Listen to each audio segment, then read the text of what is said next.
All right, how's it going, everybody?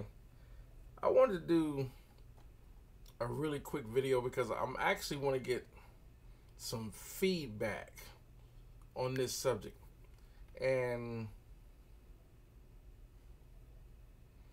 it's basically just like with the title of my video. The reason being, cause this is probably going to be one of the last purchases if I do it. I've been it's kind of kept me up. It's all I've been thinking about because one, I can afford to buy this thing, but I'm looking at everything about doing this move or doing this purchase is weighing heavy. Cause it's how can I describe it? Well, anyhow, thanks for that are new, and tuning in, and the ones that never actually own a console, or the ones that never, especially a large format console, recording console, are not going to understand.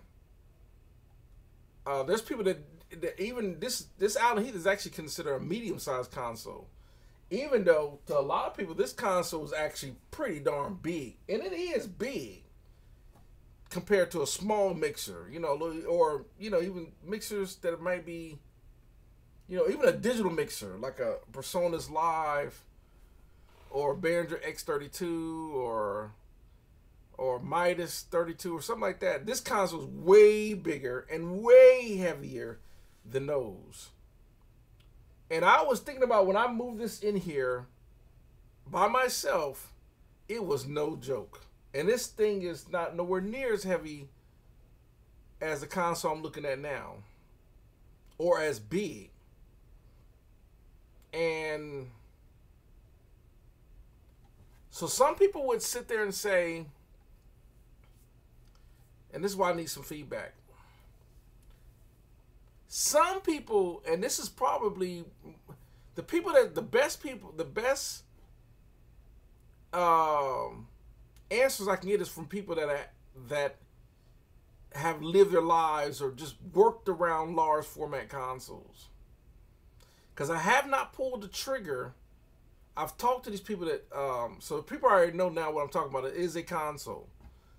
I talked to a friend of mine on the phone about it, a couple of friends of mine on the phone about it, and they're really apprehensive about this console that I'm looking at, because it's kind of like with this console. This console is extremely heavy, and it's not an easy move. Even though I can move it, it is not an easy move. It was against the wall when I first brought it against the wall, and then I put it here, and it's been sitting here ever since. And some people, they're probably thinking, well, you're getting excellent results with this, which is very true. It sounds good. I get excellent results. The EQ in it's really good. The preamps are really good. Why? Then why would you go with a console that's way bigger and have?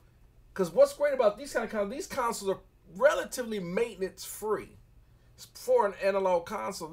They're hardly maintenance free. In other words, they hardly have problems with channels or whatever the case. Now, when I looked at this console, I went and looked at it. I hadn't got a chance to turn it on. I went and looked at this console,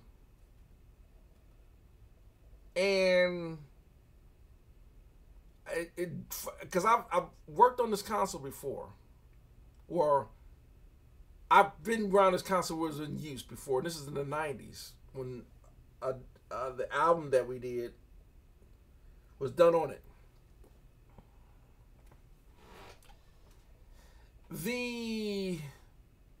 It never dawned on me until I went to go look at it. It's big. Now, lengthwise, they're about the same.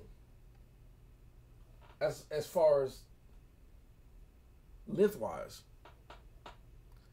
But depth from here to here is bigger. And it's definitely a lot heavier. A lot heavier. So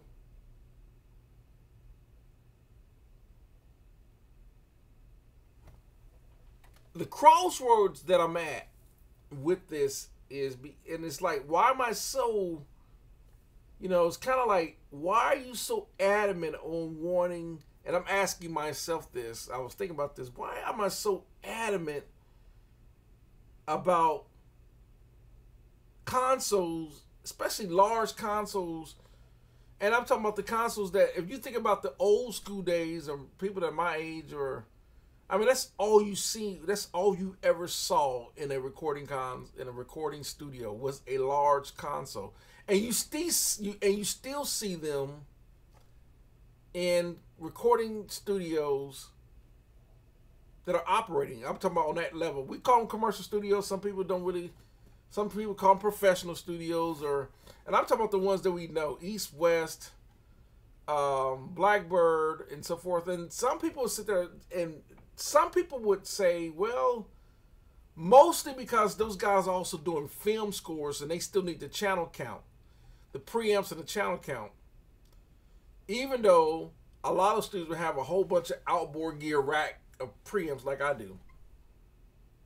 Because I kind of probably got 30-something preamps.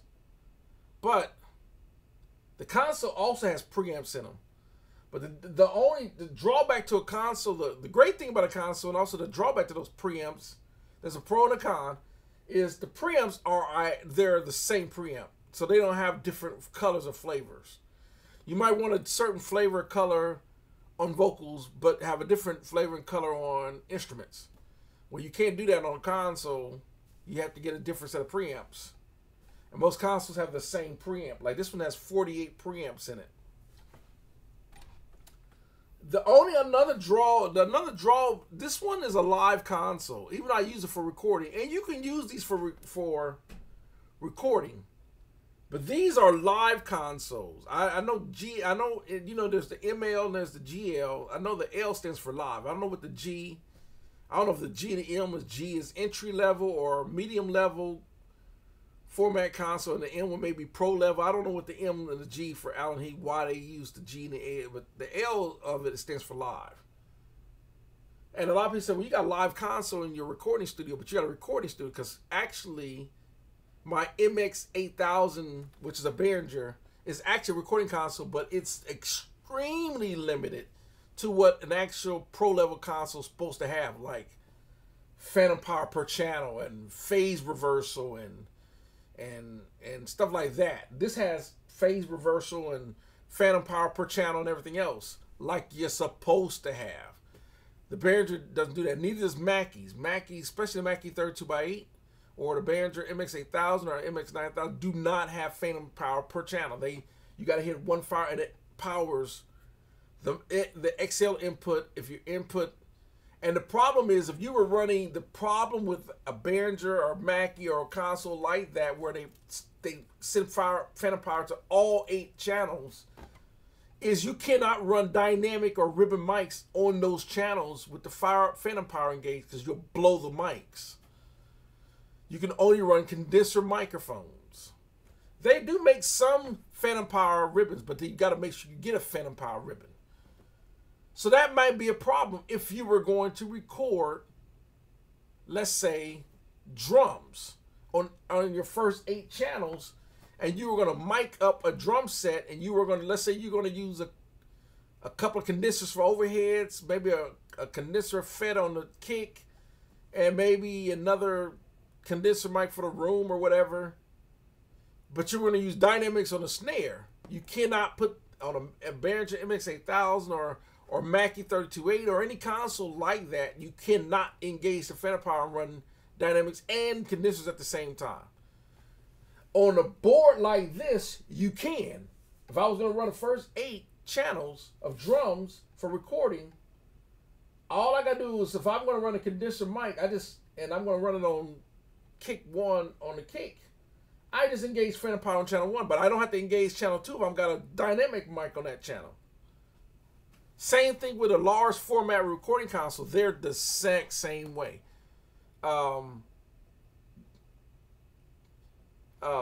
So, like I said, the drawback is also I have this console to record it, use it as a mixing and a recording. I have to use it as a split, and that's what they're really designed. That's why they usually put the output section in the center, right here. It's a split console, 24 on this side, 24 on that side. Most smaller consoles will only have, like my Behringer, only goes from here to here. It's smaller, so it's a lot light. And that Behringer still is, that I have downstairs, is still not light. It's still 70 plus pounds. It's still a heavy console. But this one is twice as long and it's twice as heavy, 140 pounds. And I was thinking about that on this large console because it's 500 pounds. It's still way lighter than an SSL or Neve, which is, some of the consoles could be 56 channels, 72 channels, or whatever case. They could be up to as much as 1,200 pounds. But the weight is still not really an issue. And I was thinking about, okay, getting that joker in this room, is even that 500-pound console is still going to be a task. Going to still take at least 3 or 4 of us to get that up the stairs and in here. Which, once we, yeah, it will be a pain in the butt to get it up the stairs, get it around through the corners, get it through the hallway, and get it through the door, set up the stands, and then set it on there. But once it's in the room and set on the stands, and you lock it, you bolt it, lock it down, that's it. It's in here. You're good to go. But I was thinking about, if I get that console, if I start from the back here to the front, unlike my Isle of Heath, that console comes all the way up to here. And it's just as long. It's not really, it's probably, like this one, which is that, this was probably, it's about that thick. From the bottom to, because each one of these, unlike this, where these are in pairs of 8, these all still share, the same circuit, but they're semi-modular. They're still their own individual card, but you can't pull a card out, a channel out. In case one of these channels start acting up, you can't pull it out. You have to open the entire bottom and get to, and then try to get to it, because they're still separate cards, but they're not. That's why it means semi-modular. I mean, it's still. That's the advantage of a large format console. Channels go out. One channel go out, they can just replace that one channel without replacing the entire console. And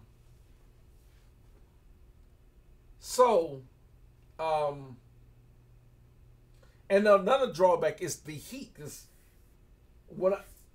even in the wintertime, with all the gear on in here, I don't have to run the heat. It can get warm in here just running all this gear. This stuff, the heat, it can get toasty. So imagine being in those control rooms with SSLs and all that rack gear. I mean, those rooms can get toasty. So they run a serious AC system, HVAC system. Mine's in the repair. Mine's in the process of getting new AC HVAC because they went down. The downstairs works. The upstairs kind of. And HVAC systems are expensive. If you own a home, a high quality AC unit, 5, 6, 7 to 10 grand. And that's just for one unit. If you're like me, I got 2 units. One for downstairs and one for upstairs. So you're talking anywhere from 10 to 20 grand just for the HVAC. And they have to run all the time because it has to keep the power supplies cool console like this, power supply doesn't need it doesn't get as hot. And but those big ones, they can get hot. And the last thing, but out of all that, and I'm about to end the video. See, I know all this, so I'm like, why am I so? Because I'll tell you one thing, and I know as many DAWs that I play with, especially with the mixing consoles in the DAWs, I do not like having to mouse controls. I just don't like that feeling. Even though I can still somewhat control, like I can control the faders, the knobs. I can arm mute solo track from here, or even the problem with the fader port, you can only do one channel at a time. You can do everything, but you gotta kind of, you gotta work and go through that, and you can see it function in the DAW, but you only got. So some people say, well, some people probably think, why don't you just get a 24 channel fader port or DAW controller or something like that?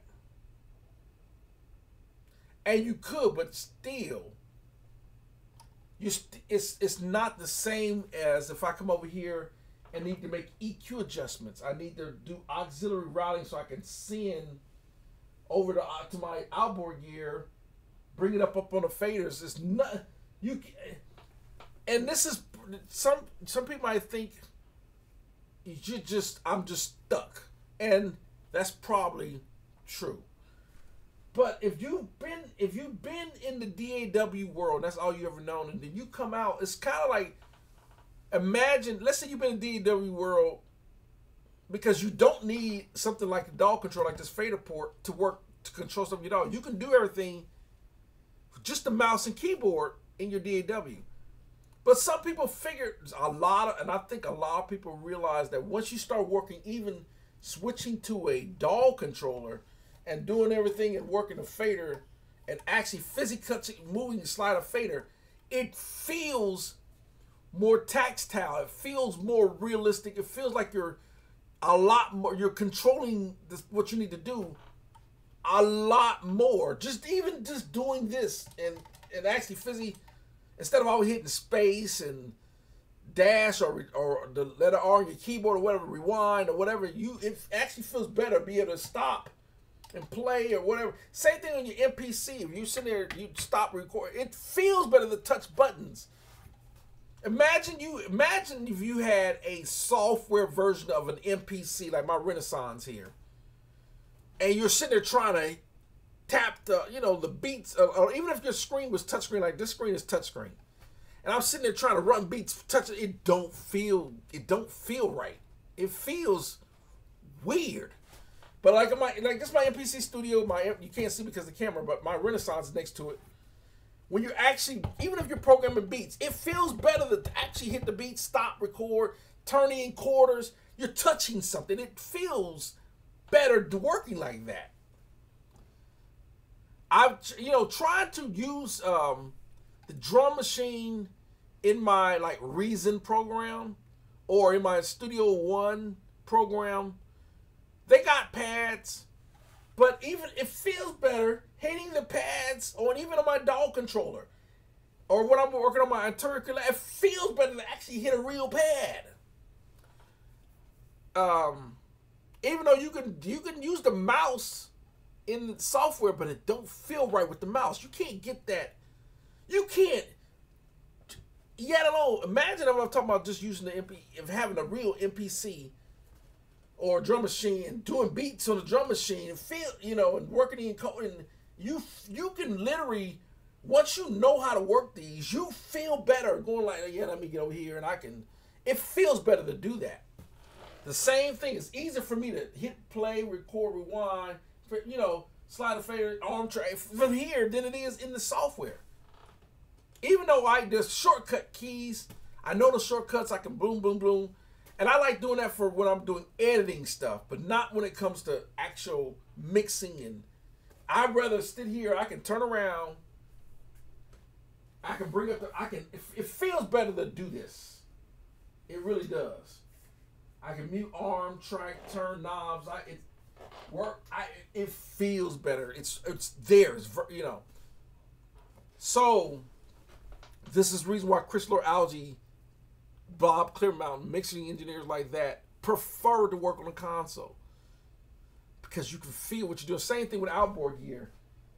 I like the fact that I can touch buttons and turn knobs on real gear than plugins. Even though I just like that. Some people love the fact of using their mouse to turn knobs in their plugins.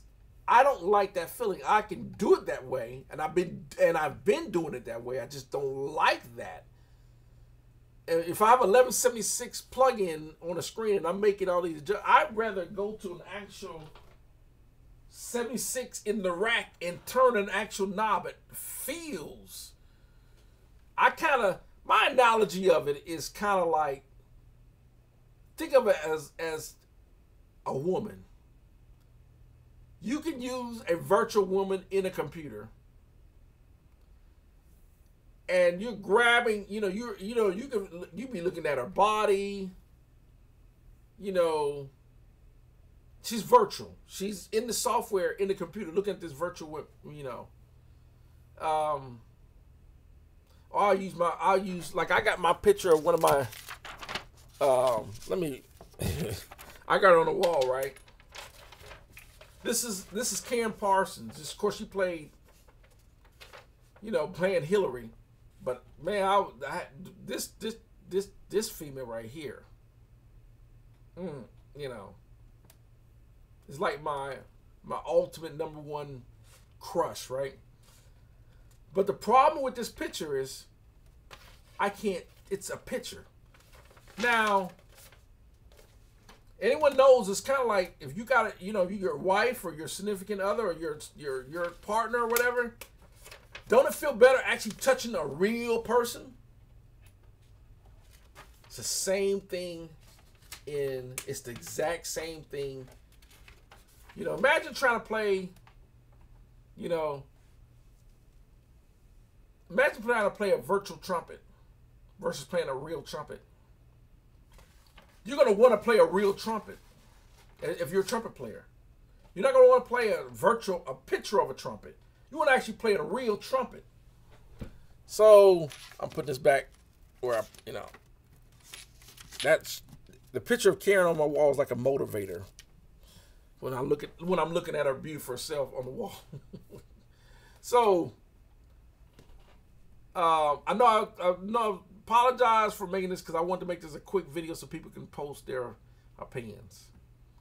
Last thing I want to talk about on this large format console is, I know the cost can be costly, the maintenance. But since this out here, this is the only, I've been around large format consoles, but I never had to own one to maintenance one.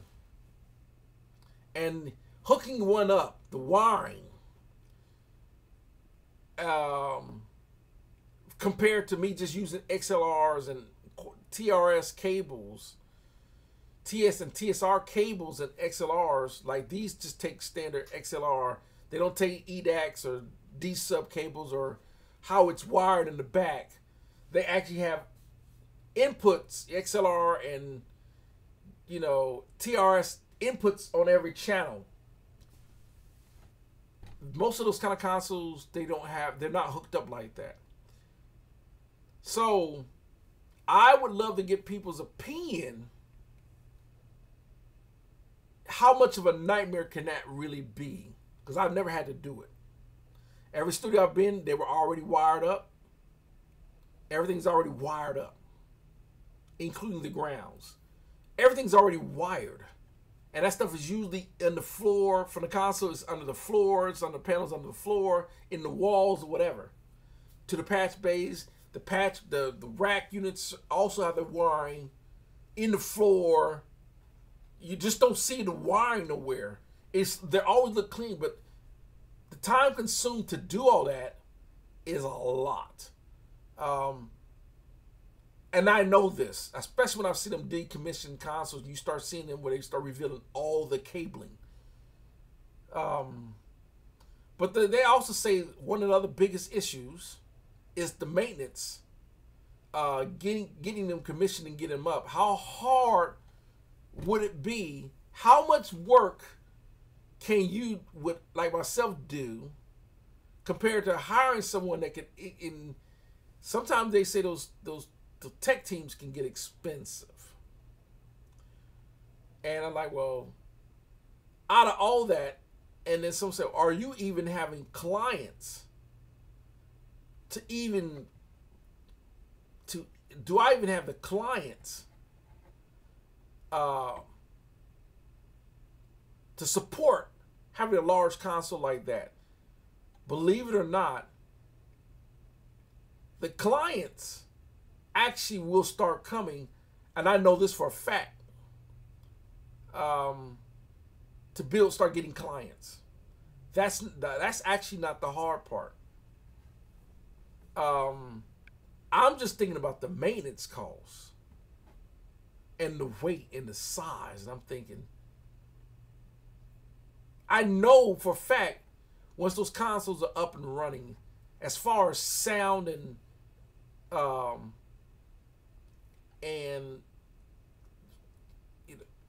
as far as the sound and the results, it's kind of like when I went from my little small camera phone or my camera and little point and shoot cameras to using the actual pro level DSLR camera. I will never go back to a phone for getting pro level photos. I use my phone camera for just a quick picture to get a reference, or just something I need to take a picture of real quick so I can get a picture of it. But in a professional, like if I was going to take a picture, like I was just showing the picture that I download of Karen Parsons, if I was going to do a model shoot, I'm not using a camera. I know I'm using a DSLR with strobes and lenses, and that's the only way to take a picture like that of a model. The results are night and day from a phone to an actual camera, with a pro level camera with lenses, and this I know for a fact. And it's the same it's the same level. Because when I start using the outboard gear, my Allen Heath, listening to when I did this Christmas album on it, it's night and day compared to when I was just doing stuff. I ain't gonna say night and day. It's a difference. When I just did stuff, just not saying the stuff that I did with just my, like running my interface and my DAW and plugins, they sound good because I know how to set the DAW up with your mixer and all that. But when I did an album on this, it just sounds like this. It's the quality level sounds on the same way, like you would never, if you listen to it, it does not sound like I did it here in the house. It sounded like I did it at a big commercial studio, running outboard gear, running through this console. So I know I'm going to get the results with a large format console. I know for a fact I'm going to get that type of results, and that's what I want. But I'm just really thinking about that maintenance cost if there's major issues. So this is going to do it. I would love to hear the inputs, because I'm like, that's like, should I pull the trigger on it? Should I really? And is the sound that I can get from that console being a pro level? It's a pro level in a console, even though it's large and weighs a ton. Well, it doesn't weigh a ton. It weighs probably 400 to 500 pounds. Is it worth?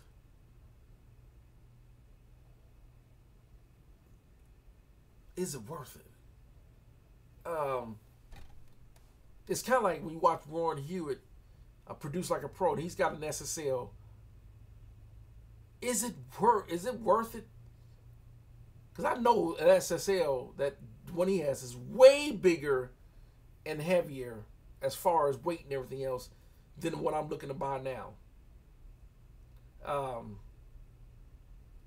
is it worth? I mean, you know, because I don't have income coming in like Warren Hewitt. Warren Hewitt got a ton of income coming in, especially from his Produce Like a Pro thing he's got going on. So this is going to do it for the video. I am at a crossroads with this. I need to really seriously think about this, because in my mind, I really want to get this console so bad, but I have to, like when I was in the Army, I need to have some discipline about it too. Because sometimes we can make foolish decisions, we can get ourselves way over our head,